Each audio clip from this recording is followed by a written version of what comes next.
કે અમે લગ્નમાં જવાના હતા ને હું એકલો પાછો આવવાનો હતો ઘરે રહેવા માટે.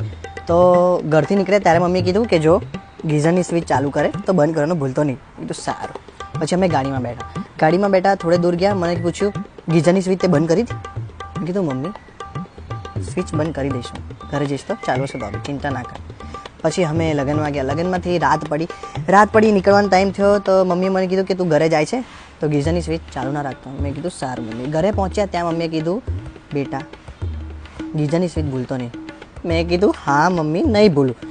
બીજા દિવસે સવાર પડી, પપ્પાનો વિડીયો કોલ આવ્યો, કેમ છે? મેં કીધું મજામાં, ખાઈ પી લીધું. મેં કીધું હા મેં એકદમ જમી લીધું છે. મમ્મીને ફોન આપ્યો મારા પપ્પાએ. મારી મમ્મી કે ગીઝરની સ્વિચ. યાર ગુસ્સો આવ્યો મને, હથોડી લઈને મેં ગીઝર તોડ નાખ્યું. તો હવે એના ફરી ફોન આવે છે કે ગીઝર રિપેર કરવાવાળો બોલે આવ્યો.